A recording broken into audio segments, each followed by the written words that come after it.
Welcome back to the channel.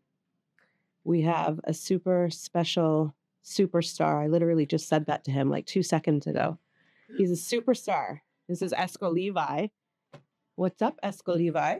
One bit. You good? Good. What I deal with? They are.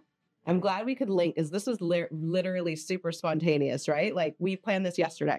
Yes, I go more. You know what I mean? Anytime is the right time. Yes.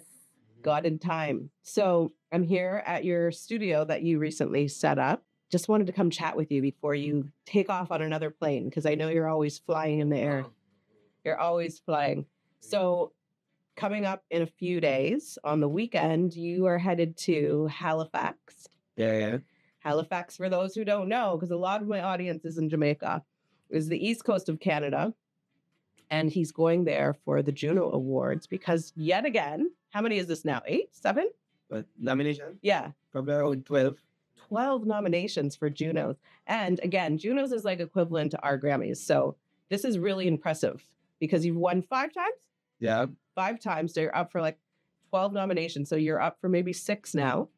And this is for a single that you released back in... Last year, 2023. The sun rays over the mountain top. 96 degrees when it's hot in a Jamaica. It was released for the JCDC Festival in Jamaica. Yeah. And it actually came third. You came third. I like to say second runner-up. Sounds better. Yeah. But honestly, I watched the live stream of it, of the show. And I felt like, and I think it was obvious afterwards, because a lot of the press wanted to talk to you. People wanted to talk to you. Like, your performance was so outstanding. Like, it was A-class, like Grammy Award winning performance. Like, when you step out on the stage, one thing I know about you is you're super consistent. I love Jamaica 100 years like this on stage. Come on. I tell you about home. No, feels like home.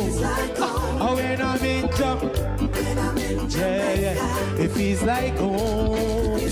Yeah, you're a performer.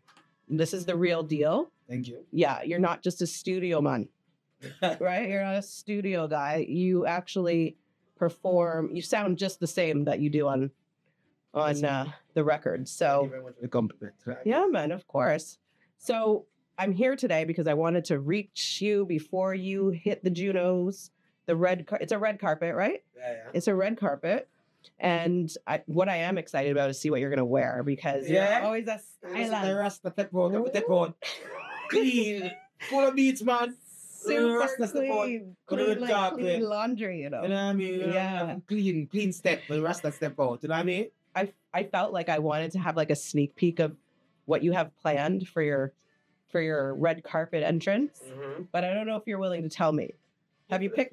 I know you've got it tailored. It's already ready. Yeah, well, everything ready already. But you know if we got different, you know what I mean? Yeah, always. Like, even that is everybody will come on. Everybody want to come in a jacket suit. We cannot do that a lot. Yeah. Probably this is my 4th time going to the Juno Awards. Probably 5. Yeah. So we know what to expect. We know how everyone is dressed. So you don't have to look different. Rasta have to look different. Yeah. Good luck. I don't really need to give you good luck, good blessing, because I feel like you're going to get blessed with another one.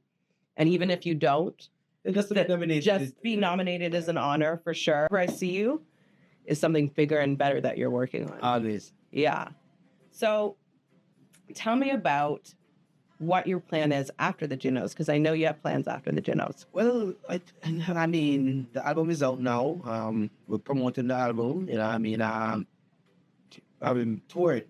Yes. You know what I mean? I have a lot of shows coming up. I have shows in Washington, D.C., New Jersey, Copenhagen. Yeah, Finland. There are a lot of shows here coming up in Canada too, like Windsor. Yeah. I mean, a lot of shows coming up. Yeah. Yeah. Copenhagen. You've been there before, though, haven't you? I've been to Denmark before. You've been to Denmark. So you have like an interesting, eclectic fan base. Like when you go to an Exco show, you're not just going to see Black people. Yeah, You're going to see a lot of white people. You're going to see a lot of Indian people. You're going to see like Latin people. You're going to see a lot of different mix of people. And I think that's what makes you so great, is that your message that you're delivering, although it's centrically Black, No, but liberation and power and resilience. But I think people can relate to it, in no matter what race they are. But it's right? poor people, not only black. No, only top. Yeah, exactly. Yeah, poor white people, poor Indian people, poor Chinese. Poor Latin people. Yep. Yeah, and and all of us share the common enemy. Yes. You know, when they make money. Mhm. Yeah, man, all of us. The man who takes his money out of my paycheck before I get it. That man. The man run the World Bank. When you say America owe billions of dollars to who? Who do they owe it to? So we all. They owe it to us. Let me tell you something. I was telling a friend of mine yesterday that, listen, do you know that someone open the money machine every day? Someone turn it on.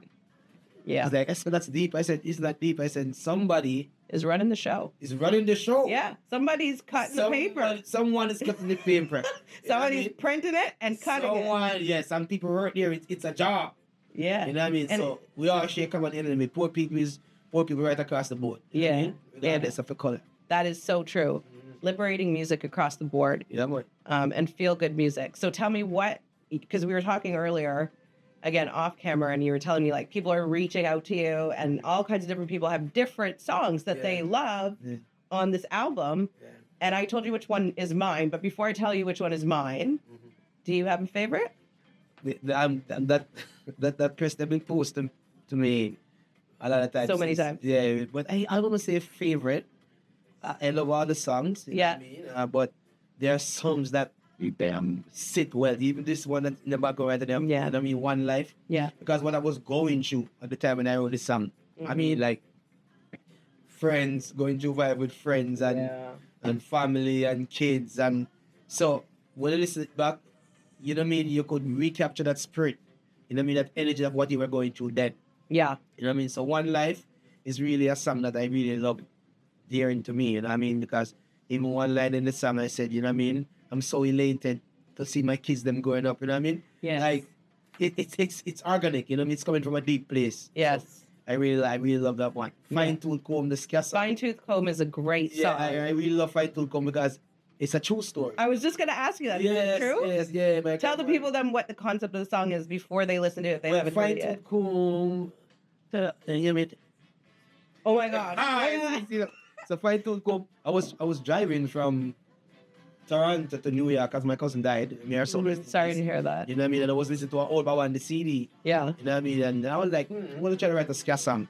So the only thing could, you know what I mean? Music come to you on the wings of the wind. You know what I mean? You don't know where the inspiration come from. I can't tell you, but I just know that thinking about doing a ska song, only thing I could remember is when my grandfather used to comb my hair every morning. He used to hold me across my face like this. My mom used to do that. He used to comb it from front to back. It was the most worst humiliating. I'm like, it's like a torture, you know what I mean? So basically, this song is talking about that. And it's real. I remember vivid. You remember it. I remember it. And so this song is nostalgic for you then? Yes, I just know that I have to be enjoyed one day. You know And your what I mean? grandfather is no longer with us, no right? longer with Oh, us. that's too bad that he wouldn't be able to. But he's listening to it same way, right? Yeah. So Fine Tooth Comb I really loved. And I could totally relate to that because I remember my mom hacking away at my hair every morning. She didn't want no naps in it whatsoever. It had to be super smooth and silky like white people.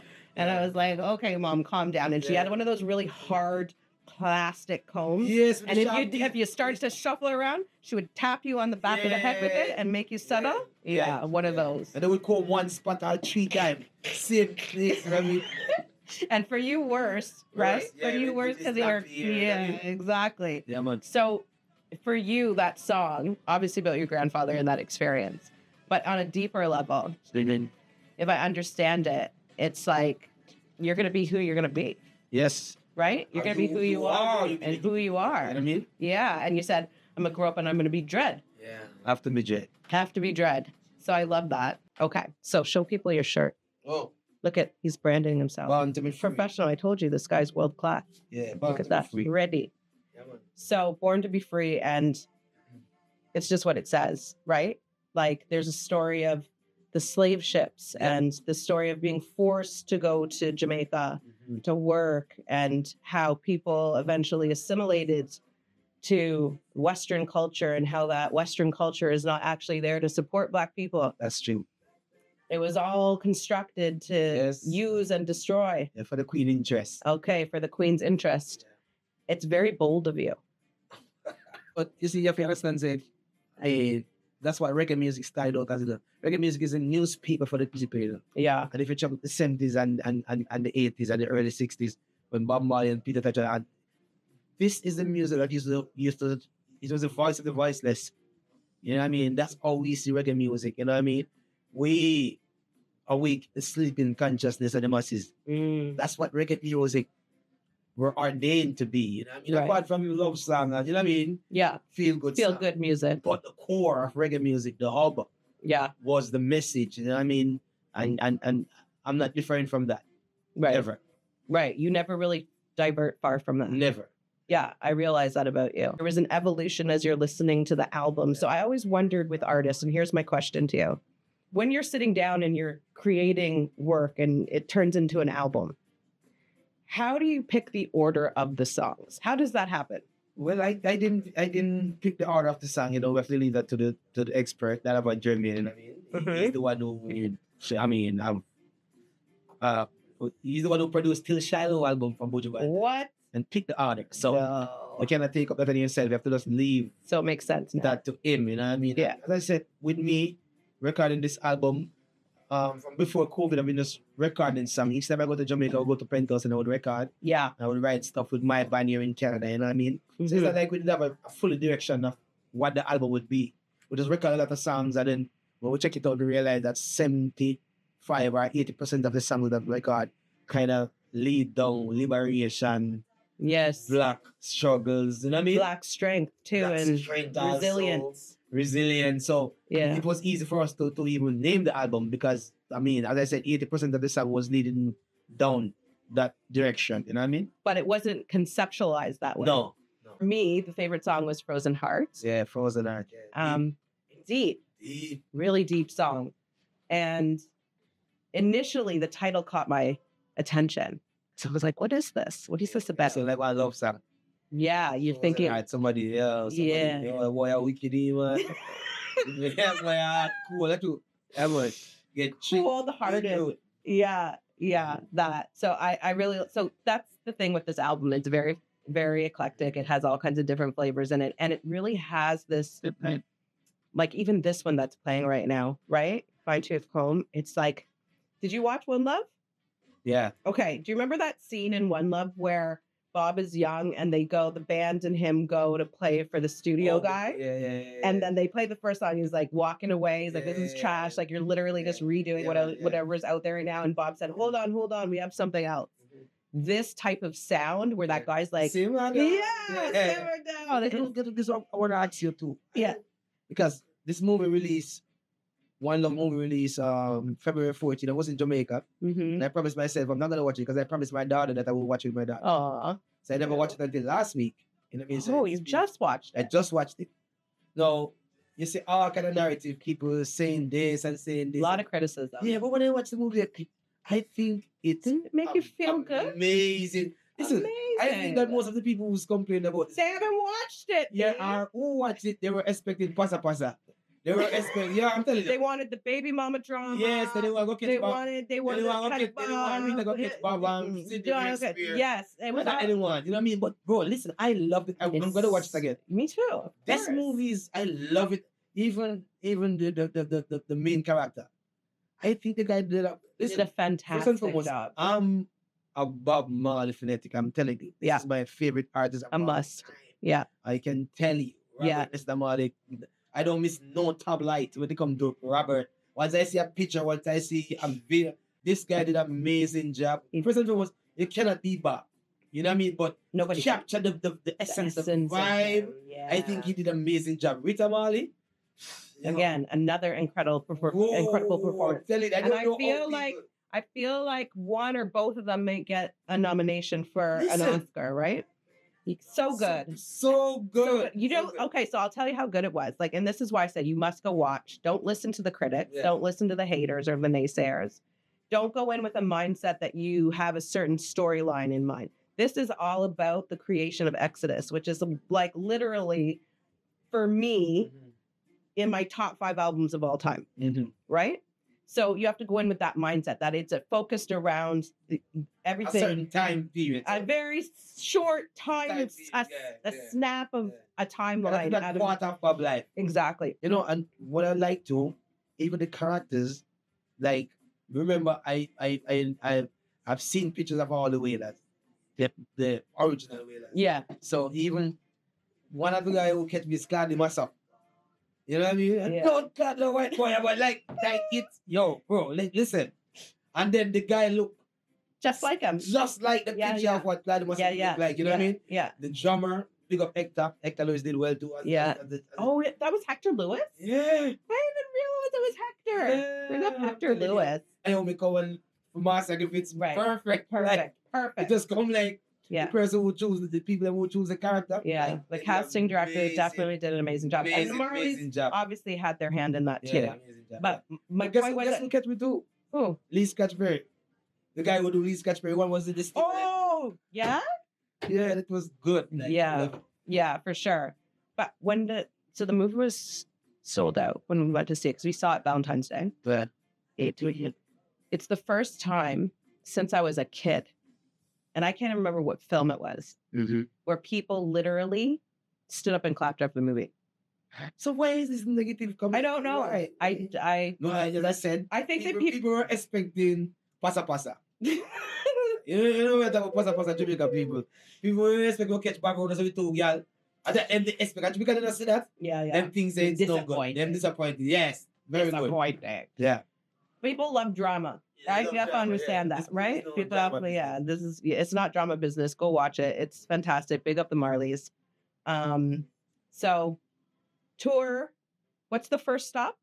First up is the 18th of May. We're in a place called Boyd's in Maryland.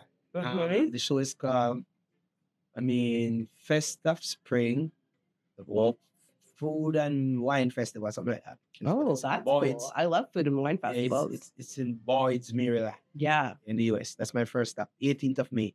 And then second show is on June 7th on my birthday. What? Yeah. Nice. Lion Music Festival. So we're in New Jersey. That'll be fun. Yeah, along with Michael Rose and many other artists. Yeah. So Okay. those are the first two stops. Are you coming to Canada on this tour? Yes, I think I've been in Windsor. Oh, right. You said Windsor. Dark Fest, yeah. I have a next show, Styles Reggae Arrows Music Festival. So we're in Scarborough. I've probably won 3 shows so far. Yeah. I know it's still early. Yeah, it's still early. When did you drop this album? Just now? Yeah, album release 29th. Yeah, just now. Okay, well, I wish you the best of luck on your tour. Anything, last words you want to say to people? The last word on this particular episode. Because listen, you're always going to be like a recurring guest on this show. When I say the last word, I didn't want to miss her. Your soul may rest in peace. No, God. I don't want her to rest in peace. You know what I mean? No. So it's not the last word. You know what I mean? You just pick up yourself. Thank you very much for, what you've been doing for the culture. Because you see, people like you is very important to the industry, because as a reggae musician here in Canada from Jamaica, we don't have a lot of platforms because we don't sing about bend down, darling, I love it too much. You know what I mean? So we don't really get the coverage. Yeah. You know what I mean? So people like you know what I mean? Salute. Always preserving the culture, preserving the consciousness. I mean, so pick up yourself. Thank you so much. Where can we find you? Well, I'm right here. You know what I mean? You can find Exco Levi on all digital platforms, man. You know what I mean? Facebook and TikTok at EXCOLEVI. A lot of people keep on spelling ES. No, look at it. See it there? X. EX. Is it Exco or Exco? Exco. Exco Levi. You know, because guess what? When I go on TikTok and put ESCOLEVI, thousands of people try to find me under that name. You ain't gonna find them. No, it's EXCOLEVI. Say it, boom, all platforms. Okay. Big up yourself. Big up. Yo, this is Exco Levi. All right, we're in tune to Beat Root Live. Follow the channel. You know what I mean? Watch the interviews. Like, subscribe.